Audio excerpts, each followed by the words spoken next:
What was the reaction your family saying, I'm going to go on a cross country tour with Prince and the Time and company? Everybody was shocked. They were like, "Get out of here!" And I was like, "Yeah, that's what I'm saying. Get out of here."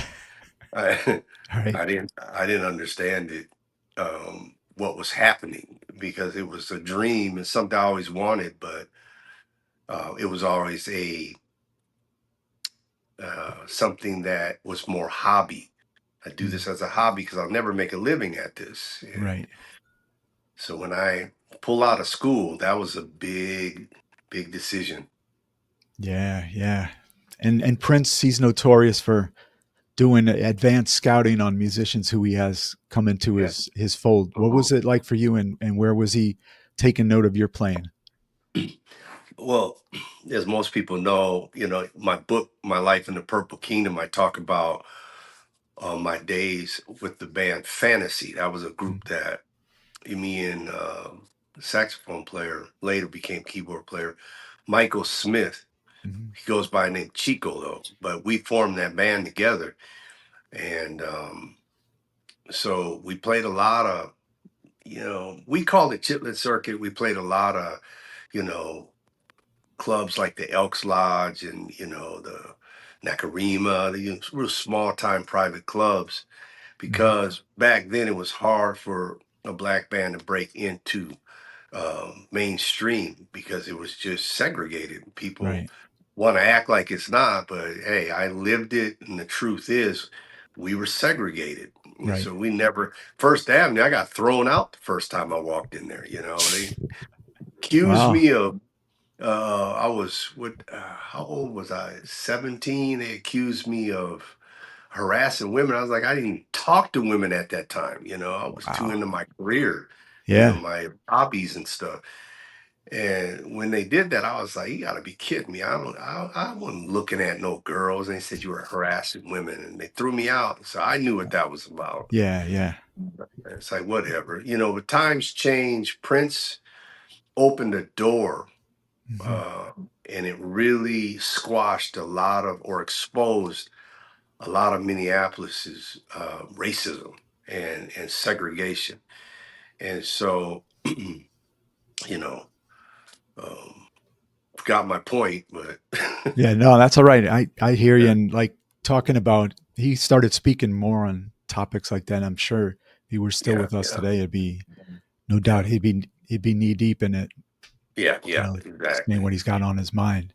Mhm. The tours. Do you have a favorite with Prince and the Revolution? Um, I remember my point now. I Okay. just want Yeah, to you go step ahead. back just for All a right. second. That's okay. So the band Fantasy, when I changed the direction of the group and we started playing clubs, Hmm. mainstream clubs. We fought hard to get in. We started learning top 40 music. That's why they gave us a shot. But we were Hmm. in 7th Street entry, some of your smaller back door type of rooms in the clubs. But it exposed us. Prince would come and see us every week. And I knew Andre was gone, but Andre was talking to me even about being in his band as bass player. So it was really interesting when all of a sudden Prince called me up at the community center that we rehearsed at in the middle of the night, and he was like, I want you to come audition. So that's how all that took off. And that's how he found me or scouted me. What So was that audition like? Because we've heard from Dez and I think Gail Chapman and Fink. And what was your audition like with him? uh, it wasn't even an audition. It was so funny because Bobby picks me up and brings me there. We're in the basement of his house where his studio was, and he had the drums and bass and an guitar amp set up. He gives me the bass, and he doesn't talk. I mean, I don't even know the dude. And he just starts. He says, Do you know Head?" And I was like, "Of course." So boom, we jam on that for literally 15 seconds. I'm Wow. like, and then we jam on, he's like, "Do you know Dirty Mind?" I was like, "Of course, I know all your stuff." Right. And then, but literally about 3 minutes went by, and he's like, "Okay, that's enough." And I was like, what? I was like, oh, did I get fired that quick? That quickly? Yeah. And but that was my audition. Literally, I would say five, I might be exaggerating, maybe 10 minutes, but no Mhm. longer. And he says, Bobby, you can leave. I'll take him home. That was my audition. And then when we were riding, he was bringing me to my car, which was parked in Edina, Okay. because Bobby picked me up. It was so interesting because I really got to learn who he was. It wasn't this character that I was kind of afraid of, Right. not anymore. So very interesting audition, Yeah. if you call it one. Yes.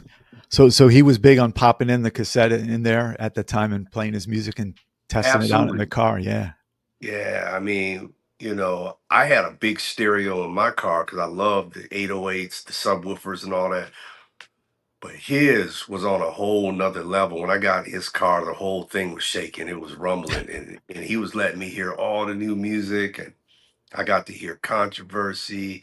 I got to hear Let's Work, all this other stuff he was working on.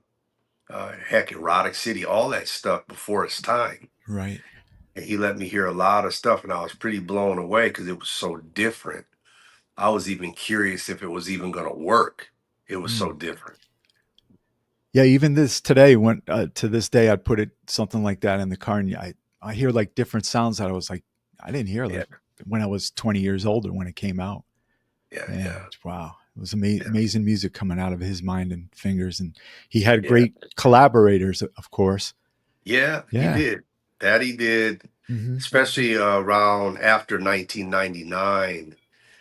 That's when he started allowing us to collaborate with him, and it was really interesting how that worked out. Because a lot of the other bands, that were around him, he worked individually with people here and there. But with the Revolution, everybody thinks he just worked with Wendy and Lisa. That's just not true. I Right. mean, I don't know where they get that from. Maybe the movie, people just kind of create this idea in their The head of Rolling what Stone cover, happened. maybe. I don't know. Yeah. Yeah, Yeah. exactly. Right. But it was interesting how I would always show up early because I secretly had the band Maserati I was putting together. Yeah. Yeah. And so I would always get there early because I could record jams. Because this was before I had a big studio in my house. Okay. And so I would use our rehearsal space and I would be jamming on something. And then here he would walk in the door every single time, never failed. He would show up early. And I was like, dang it, you know, because he would hear the groove and he'd be like, what's that? And I'm like, it's just something I'm working on. He said, oh, play it again, play it again. Next thing you know, he grabs his guitar, and then as the band's walking in, he starts, hey, come up with something for this, And next thing you know, we're working on a song. That's how Boys and Girls was created. A lot of Mhm. people don't realize Boys and Girls was a Maserati song I was working on. Okay. I got it from Cameo. Hmm. Hold on, let me get this off the screen. Yeah, I got it from Cameo's. I was a Cameo fan, Yeah. Yeah. Me too. Yeah. so I kind of had that feel in my writing, and that's where that came from.